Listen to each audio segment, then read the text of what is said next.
Hi guys, welcome back to Tailor's Workbench. This is the sixth and final installation of the T-33A build. Unfortunately, I have no chance to film in my paint booth right now. That's a problem due to lack of space and lack of light. Of course, not enough light is not a good thing in a paint booth anyway, so this is going to be remedied quite quickly. This is all due to my new workspace here, and it's not everything is perfect, and I'm getting there step by step.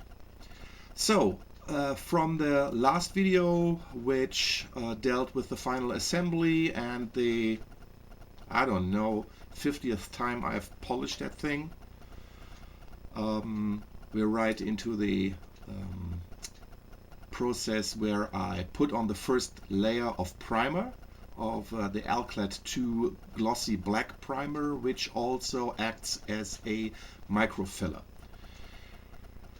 I had to realize that even after about 20 hours of polishing in this kit, there were still things that needed to be filled, microfilled, and so after having applied the first layer of primer, I had to take it away by polishing one more time all over.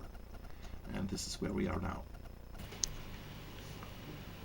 And here it is, the T-33A from Academy, all in its glossy glory with the Alclad 2 black primer. Unfortunately, there's still too many little scratches to be seen in the surface of the kit, so there's another go of 9-step polishing to be done.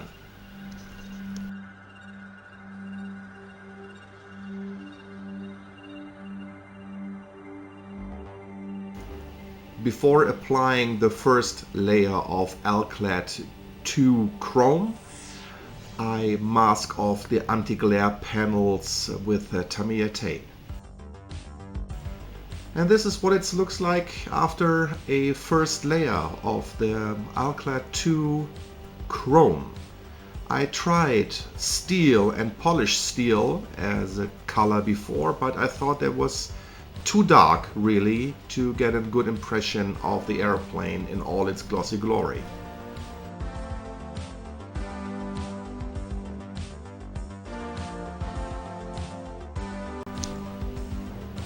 After having applied more layers of Alclad 2 chrome and protective layer of future, I remove the masking tapes.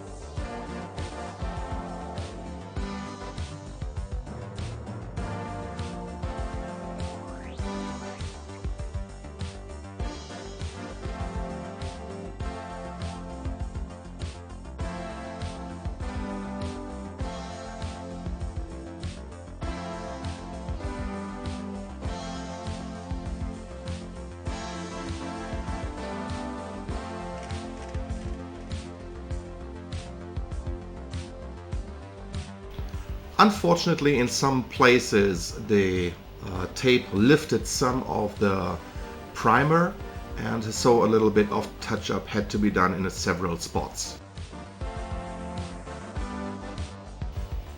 As the Alclad 2 primer cannot be used or applied with a paintbrush, I just used black Vallejo color, which is nice to use with a paintbrush, even the Model Air color, and with another layer of future all the touch-up traces vanished.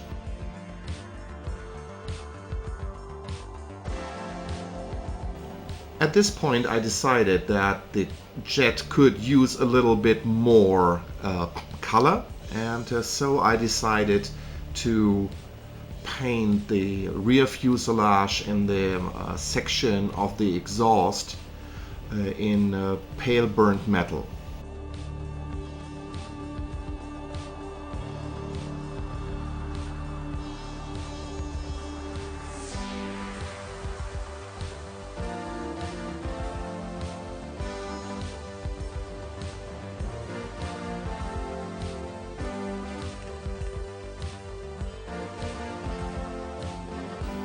With all the painting finished, it's time to apply the decals. I'm using a blend of the decals given in the kit and some that were made for me by a friend of mine. For the decals, I'm using distilled water with a little bit of window cleaning agent.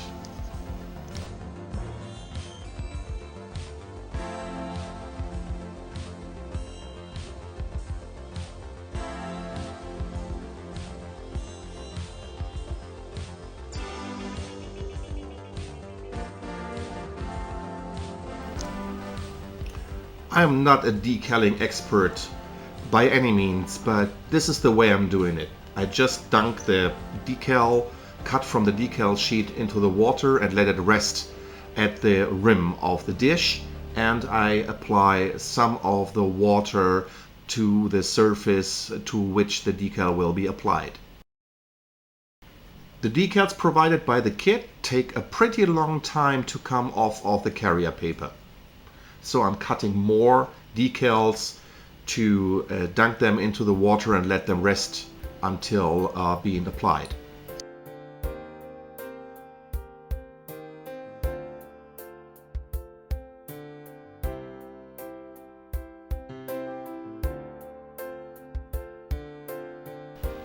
I slide the decal into place and use a tissue towel to collect water on the decaling surface.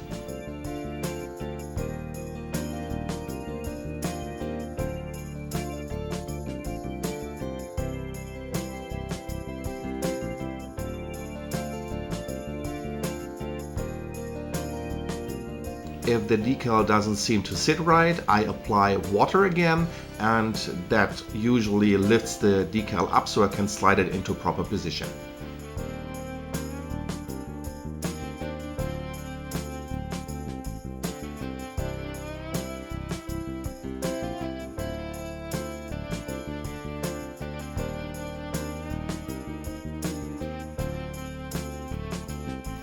If the decal doesn't comply to the surface, I apply some decal softener. If you use decal softener, you have to be absolutely sure that all of your alclad surface is properly protected by future. Otherwise, the paint will be coming off. In general, I apply a little bit of setting solution. You can see this here with the brush and the blue cap onto each of the bigger decals to make them snuggle down into all the recesses of the surface.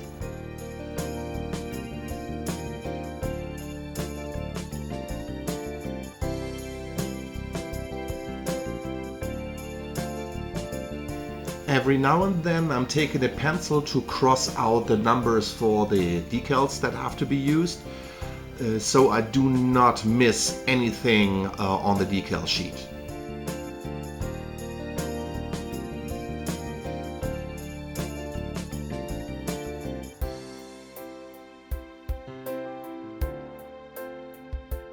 All the decals are now applied, and the only thing left to be done is to remove the masking of the cockpit and do some touch-up in those areas.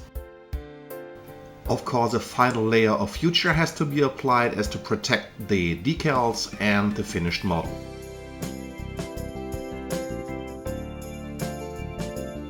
And this is what the final result looks like. I really have to say I'm pleasantly surprised by this kit, given the age of the production and the price I had to pay for it.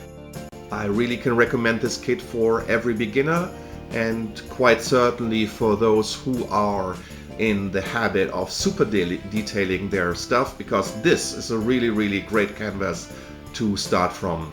I hope you liked the build, I hope you liked the video, and I certainly hope that I will be seeing you back on another build quite soon. Bye bye, and thanks for watching.